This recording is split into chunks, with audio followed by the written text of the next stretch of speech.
Hello everyone and welcome back to Math Bowl Master. আৰম্ভ কৰোঁ আমাৰ আজিৰ সেশনটো। তো আজিৰ সেশনটো হ'ব এটা প্ৰেক্টিছ সেশন। So আমাৰ ফাৰ্ষ্ট কুৱেশ্যনটোত কৈছে যে given x is an integer. ইয়াতে আমাক কৈছে x integer হয়। এতিয়া ইন্টিজাৰনো কি হয়? ইন্টিজাৰ প্ৰথমতেতো মনত ৰাখিব লাগিব। আমি সেট ফৰ্মত যদি লিখোঁ তেনেহ'লে আমাৰ ইন্টিজাৰ থাকিব 0, দেন পজিটিভ নাম্বাৰবোৰ থাকিব 1 2 3 ডট ডট ডট মিনিং এইটো গৈ থাকিব ইনফিনিটিলৈকে। আৰু ইয়াত কি থাকে? নেগেটিভ নাম্বাৰবোৰো থাকে। -1 থাকিব, -2 থাকিব, -3 থাকিব, ইভেন এইটো গৈ থাকিব নেগেটিভ ইনফিনিটিলৈকে। তো এইটোৱে হৈছে আমাৰ এটা ইন্টিজাৰ। তো কৈছে x ইজ এন ইন্টিজাৰ, বা আমি এইটো এনেকৈ লিখিব পাৰোঁ x belongs to the set of integers. ঠিক আছে, এই গোটেইটো হৈছে এটা ইন্টিজাৰ। এতিয়া কৈছে the solution set of 3x greater than -4 কোনটো হ'ব? আমাক ইনইকুৱেলিটি দিছে 3x ইজ গ্ৰেটাৰ দেন -4, আৰু আমাক সুধিছে ABCD ভিতৰত কোনটো সলিউশ্যন ছেট হ'ব পাৰে। এতিয়া আমি জানো যে আমাৰতো 3x আছে, সলিউশ্যন ছেট মানে কোৱা ইয়াতে হৈছে x কি হয়, x আমাৰ কি হয় সেইটোৱে সুধিছে। সলিউশ্যন ছেটৰ মিনিংটো এইটো হৈ যায়। তো আমাৰতো 3x আছে, বাট আমাক x লাগে। তো আমি এটা কাম কৰিম, দুই চাইড আমি 3ৰে ডিভাইড কৰি দিম। এতিয়া প্ৰপাৰ্টি মনত ৰাখা, 3 হৈছে এটা পজিটিভ নাম্বাৰ। তো পজিটিভ নাম্বাৰে যদি আমি ডিভাইড কৰোঁ তেনেহ'লে আমাৰ এই চাইনটো চেঞ্জ নহয়। ই যদি গ্ৰেটাৰ দেন আছে তেনেহ'লে এই গ্ৰেটাৰ দেন চাইনটোৱে থাকিব। তো ইয়াতে 3ৰে আমি একেলগে ডিভাইড কৰিছোঁ চাচ ডেট এই 3 and 3 আমি ফেক্টৰ আউট কৰি দিওঁ। থাকিল কি আমাৰ তাত? অনলি x থাকিলে। এইফালে থাকিলে আপোনাৰ -4/3। এতিয়া -4/3 মানে কি হৈছে? এইটো যদি চাওঁ, এইটো হৈছে 1.333 বা 1.3 বাৰ হৈ গ'ল। এতিয়া x -1.3তকৈ ডাঙৰ হ'ব লাগিব, আৰু সেইটো ইন্টিজাৰ হ'ব লাগিব। তো ইয়াতে যদি আমাৰ লওঁ -1.3, লেটছ চে -1.33 হয়, মই -1.3 লৈছোঁ। তো -1.3কৈ নেক্সট ডাঙৰ নাম্বাৰটো কি হ'ব? -1 হ'ব। তাৰপিছত আহিব 0 1, আৰুতো বহুত নাম্বাৰ থাকিব, বাট যিহেতু আমাক ইন্টিজাৰহে ল'ব কৈছে, তো -1.3তকৈ ডাঙৰ নাম্বাৰ নেক্সট ডাঙৰ নাম্বাৰটো হৈ যাব -1, দেন আহিব 0, দেন আহিব 1, তাৰপিছত 2। তো তাৰমানে আমাৰ সলিউশ্যন কি হ'ব লাগে? তো আমাৰ সলিউশ্যন হ'ব লাগে x belongs to the interval -1ৰ পৰা একচুৱেলি আমাৰ ইন্টিজাৰ ল'ব যিহেতু কৈছে, তো আমি এইটো এনেকৈ লিখিম। তো আমাৰ সলিউশ্যন ছেটত থাকিব -1 থাকিব, 0 থাকিব, 1 থাকিব, 2 থাকিব, আদাৰ পজিটিভ নাম্বাৰ্ছ। তো ইয়াতে যদি আমি মেটচ কৰোঁ, কাৰ লগত মেটচ হৈছে? অপশ্যন বি লগত মেটচ হৈ আছে। তো এইটো হৈ যাব আমাৰ ফাইনেল আনচাৰ। অ'কে, এতিয়া আমি যাওঁ next কুৱেশ্যনটোলৈ। Question number 2. Given x is an integer. Again, এবাৰ integer দিছে x. কৈছে যে number of values of x satisfying the inequality কি হ'ব? Finite হ'ব নে infinite হ'ব? তো প্ৰথমতে আমি কি কৰিম? 3x is less than -2 লিখি ল'ম। Again, আমি কি কৰিম?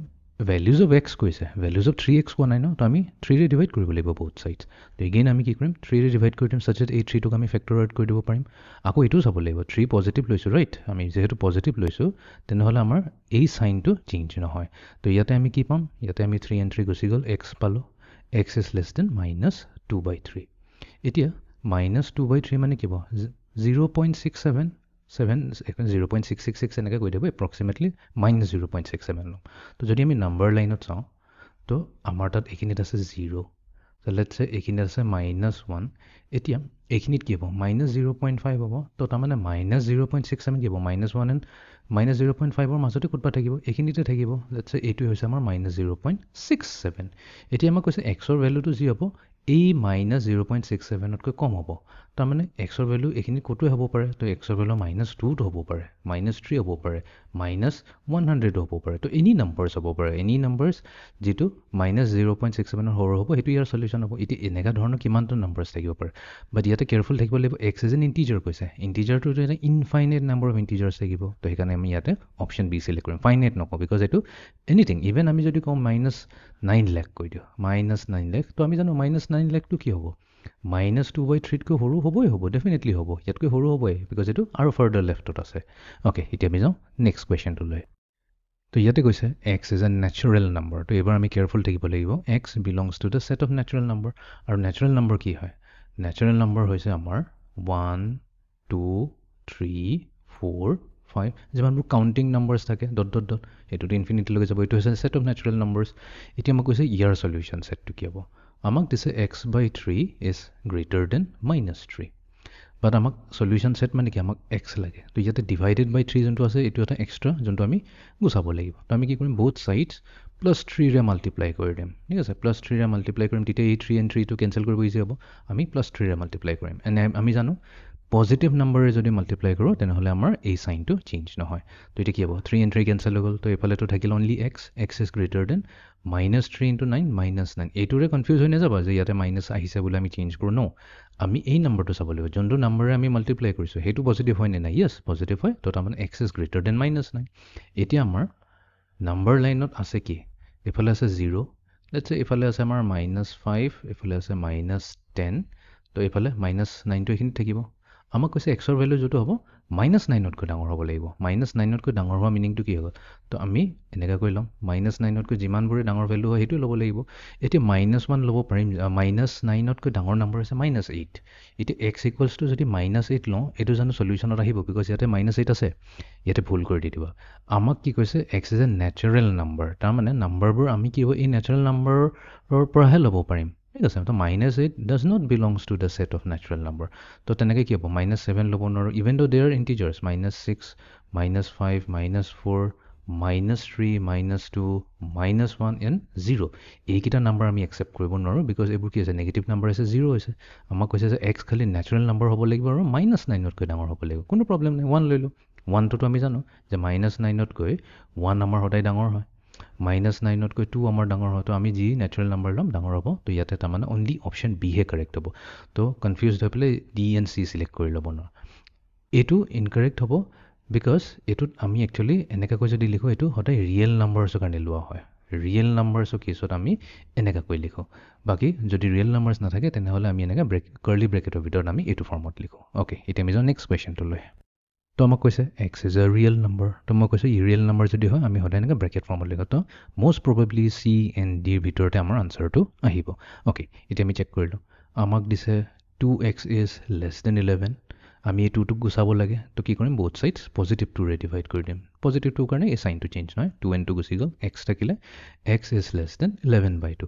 এতিয়া 11/2 মানে কি 11ক আমি 2ৰে ডিভাইড কৰিছোঁ। চ' 2 5 = 10 মাইনাছ কৰিলে হৈ গ'ল আমাৰ 1। ইয়াতে ডেচিমেল লৈ লওঁ 10 হৈ গ'ল 2 5 = 10 2 5 = 10 ৰিমাইণ্ডাৰ হৈ গ'ল 0। তো তাৰমানে 11ক 2ৰে ডিভাইড কৰিলে আমি পাম 5.5। আমাক কৈছে এক্সৰ ভেলু যোনটো হ'ব 5.5তকৈ সৰু হ'ব। তো এইটো সদায় নাম্বাৰ লাইনৰে কৰিলে বস্তুটো ক্লিয়াৰ হৈ থাকে। এইখিনিত আমি ল'লোঁ 0। তো এইখিনিত 1 2 3 4 5 এনেকৈ গৈ এইখিনিত 5 আহিলে যেনিবা আৰু এইখিনিত আহিছে যেনিবা 5.5 এই পইণ্টটো হৈছে। তো আমাক কি কৈছে 5তকৈ সৰু নাম্বাৰ লাগিব। তো 5তকৈ সৰু নাম্বাৰেই হ'ব লাগিব এক্স যিকোনো হ'ব পাৰে। তো আমি এইটো যিহেতু ইয়াতে কৈ দিছে ৰিয়েল নাম্বাৰ তো অফক'ৰ্ছ চি এণ্ড ডিৰ মাজতে হ'ব। তো এইটো ক'ৰ -5.5 লৈকে আৰম্ভ ক'ৰ পৰা হৈছে আমিতো সদায় লেফ্ট টু ৰাইট যাওঁ ৰাইট। তো -ইনফিনিটিৰ পৰা যাব ৰাইট একদম হায়েষ্ট নেগেটিভ নাম্বাৰ এটা ল'ম তাৰ পৰা গৈ আমি 5.5লৈকে যাম। এতিয়া -ইনফিনিটিটো সদায় আমি অ'পেন ব্ৰেকেটতে লিখোঁ কমা 5.5। এতিয়া কথাটো আহি যায় এতিয়া কোনটো ব্ৰেকেট ইউজ কৰিম এই স্কুৱেৰ ব্ৰেকেটটো ইউজ কৰিম নে এনেকৈ আমাৰ কাৰ্ভ ব্ৰেকেটটো ইউজ কৰিম ফাৰ্ষ্ট ব্ৰেকেটটো ইউজ কৰিম। তো ইয়াতে আমি চাব লাগিব যে আমাৰ ইনইকুৱেলিটিত কি আছে লেছ দেন চিম্বল দিছে। লেছ দেন চিম্বল মানে কি ইয়াতে বাবুল আছে তাৰমানে 5.5টো ল'ব নোৱাৰে বাট 5.5তকৈ সৰু নম্বৰ যিকোনো ল'ব পাৰিব। তো তাৰমানে আমি ইয়াতে কি কৰিম আমাৰ ফাৰ্ষ্ট ব্ৰেকেটটো ইউজ কৰিম। তো হুইচ মিনছ অপশ্যন ডিটোৱে হৈ যাব ইয়াতে কাৰেক্ট। অপশ্যন চিটো ইয়াতে কাৰেক্ট হ'ব নোৱাৰে। যদি আমাক দিলেহেঁতেন 2x is less than or equals to 11 তেনেহ'লে সেইটো কেছত আমি ক'ম এইটো -ইনফিনিটি টু 5.5 এইটো হৈ গ'লহেঁতেন তেতিয়া আমাৰ এইটো কাৰেক্ট আনচাৰ হ'লহেঁতেন। বাট এইটো ইয়াৰ কাৰণে এইটোৱে হৈ যাব ফৰ 2x লেছ দেন 11 ইয়াৰ চলিউশ্যনটো হৈ যাব -ইনফিনিটি টু 5.5 দুটা অ'পেন ব্ৰেকেটৰ ভিতৰত থাকিব। তো আজিৰ প্ৰেক্টিছ ছেশ্যনৰ ফাইনেল কুৱেশ্যন লৈ আহিছোঁ। ইয়াতে কৈছে given x is an integer then the number of values of x satisfying the inequality -4 is less than or equals to x less than 2। আমাক কৈছে x is greater than or equals to -4 less than 2। তো number line চাওঁ number line 0 1 2 negative নাম্বাৰছবোৰ হ'ল -1 -2 -3 -4 আৰু গৈ থাকিব। বাট আমাক কি কৈছে আমাৰ যোনটো এক্সৰ ভেলু হয় -4 and 2ৰ ভিতৰত লাই কৰিব। তো -4টো ইনক্লুড হ'ব বিকজ ইয়াতে ইকুৱেলছ টু চিম্বলটো সেইকাৰণে আমি ইয়াতে ডট লৈছোঁ। এণ্ড দেন লেছ দেন 2 এটা হৈ গ'ল লেছ দেন 2। তো আমি কি ক'ম যে আমাৰ এক্সৰ ভেলু কি হ'ব বিটুইন -4 and 2ত লাইট কৰিব। এতিয়া মোক কৈছে এক্সৰ ভেলু ফাইনাইট হ'ব নে ইনফাইনাইট হ'ব সেইটো ইয়াৰ পৰা ডিপেণ্ড কৰিব। এক্স ইজ এন ইণ্টিজাৰ যিহেতু এক্স ইজ এন ইণ্টিজাৰ তেনেহ'লে এক্সৰ ভেলু কি হ'ব পাৰে -4 আমি ল'ব পাৰোঁ -3 ল'ব পাৰোঁ -2 -1 0 and 1। 2 আমি নলওঁ বিকজ 2টো ইনক্লুডেই কৰা নাই লেছ দেন 2 কৈছে তো এইকেইটা কেইটা হ'ল 1 2 3 4 5 6 নাম্বাৰ্ছ আমি ল'ব পাৰিম 6টা ডিফাৰেণ্ট টাইপছ অফ আনচাৰ আছে ইয়াৰে তো এইটো কি হ'ল ফাইনাইট হৈ গ'ল তো অপশ্যন এ হৈ যাব কাৰেক্ট চ' এইটো আছিলে আমাৰ আজিৰ ছেশ্যনটো see in the next session thank U